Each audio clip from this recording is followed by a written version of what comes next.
नमस्कार दोस्तों, मैं डॉक्टर नवीन अलावादी लेकर के आया हूं आज आपके लिए एक बहुत इंटरेस्टिंग वीडियो अस्थमा और ब्लैक अस्थमा, दमा और काला दमा के बारे में। क्योंकि काला दमा के बारे में लोगों को ये लगता है कि ये कभी ठीक नहीं हो सकता, ये परमानेंट डिजीज़ है। तो ऐसा नहीं है, ये परमानेंट डिजीज़ नहीं है। अगर आप इसको सही से ट्रीटमेंट करें, इसकी सही जानकारी रहे पेशेंट को, डॉक्टर को, दोनों लोग मिलकर इलाज करें तो इसका इलाज भी संभव है। सबसे पहली बात है कि ब्लैक अस्थमा को बहुत गंभीरता से लेना बहुत ज़्यादा ज़रूरी है, क्योंकि 32 लाख लोग पिछले साल मर गए हैं ब्लैक अस्थमा की वजह से। इतनी कॉमन डिजीज़ है और इसका जो प्रिवलेंस है वो 10% है, यानी कि 100 में से 10 लोगों को ब्लैक अस्थमा वर्ल्ड वाइड, पूरे वर्ल्ड में कभी ना कभी होने के चांसेस रहते हैं। तो इस डिज़ीज़ को समझना, ब्लैक अस्थमा को समझना बहुत ज़्यादा ज़रूरी है। और प्लीज़ इस वीडियो को एंड तक ज़रूर देखिए, क्योंकि मैं एंड में आपको इसके ट्रीटमेंट के बारे में बताऊँगा और ये बताऊंगा कि दमा और काले दमा को कैसे डिफरेंशिएट करते हैं। तो आइए जानते हैं पहले ब्लैक अस्थमा सीओपीडी के बारे में। सीओपीडी एक प्रकार की क्रॉनिक डिजीज़ है जो लंबे समय तक रहती है। पेशेंट्स आकर के बताते हैं कि डॉक्टर साहब मेरे को बहुत कई सालों से खांसी है या सांस फूल रहा है। अगर इस तरीके के आपको लक्षण हैं तो आप तुरंत डॉक्टर को दिखाइए। जब आप डॉक्टर के पास जाएंगे तो वो आप प्रॉपरली आपका हिस्ट्री लेंगे। हिस्ट्री लेने के बाद वो आपका पीएफटी टेस्ट करेंगे, जिसे हम बोलते हैं pulmonary function test. Pulmonary function test में हमें एक टाइप का पैटर्न होता है पीएफटी के अंदर, जो ग्राफ बनता है उसे हम ऑब्स्ट्रक्शन कहते हैं। ऑब्स्ट्रक्शन मीन्स रुकावट।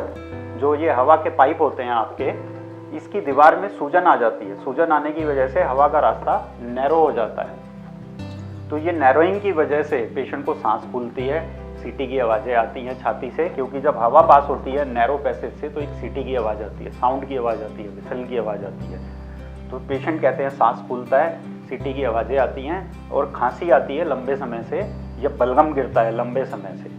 तो अगर ये सारे सिम्टम्स आपको हैं तो तुरंत आप डॉक्टर के पास जाइए, आपको ब्लैक अस्थमा हो सकता है। आइए जानते हैं ब्लैक अस्थमा होता क्यों है। जो मोस्ट कॉमन इसका रिस्क फैक्टर हुए है वो होता है स्मोकिंग।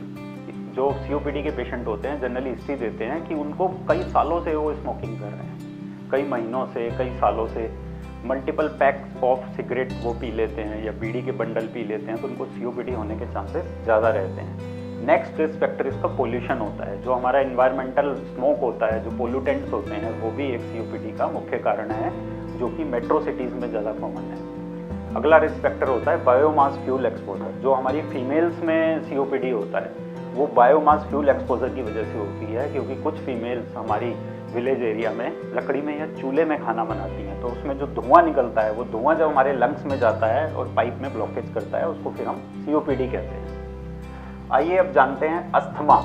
अस्थमा और ब्लैक अस्थमा को हम कैसे डिफ्रेंशिएट करते हैं, यानी कि अस्थमा और सीओपीडी में क्या अंतर होता है। जो अस्थमा के पेशेंट होते हैं वो जनरली यंग होते हैं, उनका एज ग्रुप कम होता है, जैसे कि बच्चों में देखने को बहुत कॉमन होता है। और जो सीओपीडी के पेशेंट होते हैं वो एल्डरली एज ग्रुप के होते हैं। और सीओपीडी के पेशेंट कहते हैं कई महीनों से या कई सालों से उनका सांस फूलता है या खांसी आती है। जबकि अस्थमा के पेशेंट कहते हैं कि उनका जो हिस्ट्री है वो बहुत शॉर्ट होता है, 2-4 दिन से या 10-15 दिन से उनका सांस फूल रहा है या खांसी हो रही है। उसके बाद अगला डिफरेंस है कि जो अस्थमा के पेशेंट होते हैं वो जनरली फीमेल्स होती हैं, और जो सीओपीडी के होते हैं जनरली मेल्स में ज़्यादा कॉमन है। जो अस्थमा के पेशेंट होते हैं उनको एलर्जिक टाइप की रिएक्शंस होती हैं, जैसे कि स्किन रेड होना, स्किन पे खुजली होना, आंखें लाल होना, नाक से पानी निकलना, आंखों से पानी निकलना, नज़ला जुकाम होना, इस तरीके की रिएक्शंस देखने को मिलती हैं। एलर्जिक रिएक्शंस जिसको हम बोलते हैं, तो ये अस्थमा में ज़्यादा कॉमन है और सीओपीडी में कम कॉमन है। अगर हम बात करें कि कितने दिनों में ये ठीक हो जाती है, तो जो अस्थमा है वो एक टेम्परेरी डिजीज़ होती है।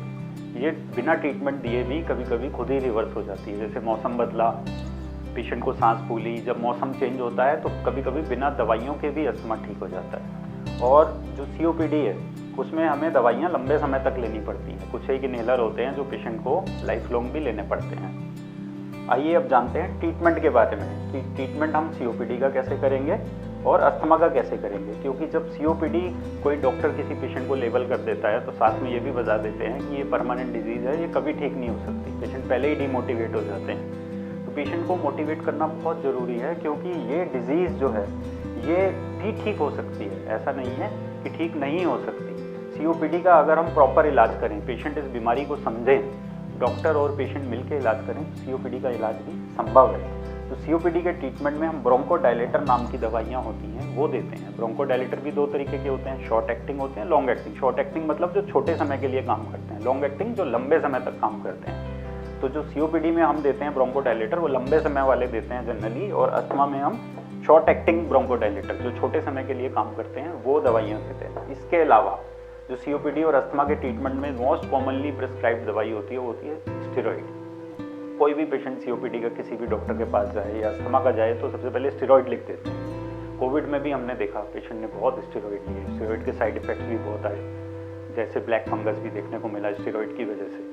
तो पेशेंट भी डरे हुए हैं कि हम डॉक्टर साहब स्टेरॉइड तो बिल्कुल नहीं लेना चाह रहे, हमें तो फिर से स्टेरॉइड लिख दिए हैं। तो स्टेरॉइड कब लेने हैं आइए मैं आपको बता दूँ। जो स्टेरॉइड का ज़्यादा प्रयोग होता है वो होता है अस्थमा में।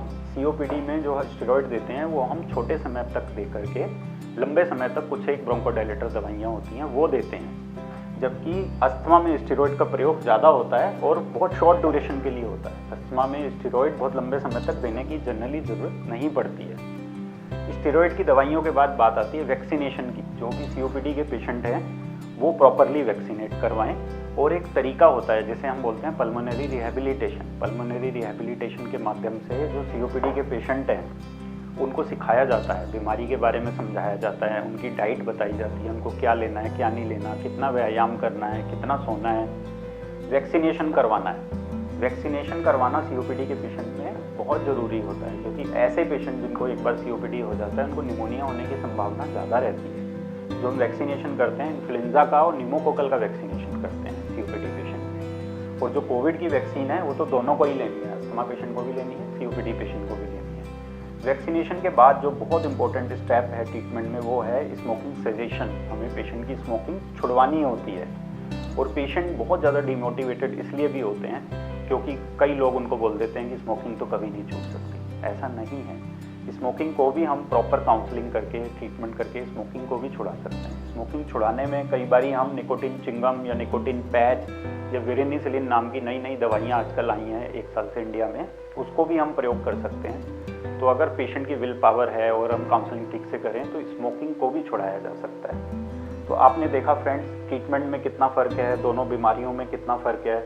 अगर पेशेंट खुद बीमारी को समझेगा तो उसका ट्रीटमेंट बहुत ईजी हो जाएगा। तो अगर कोई सीओपीडी के बारे में आपको गलत बता रहा है कि आपको तो काला दमा हो गया है, ये कैंसर होता है और आप बचने नहीं वाले, तो ऐसा नहीं है।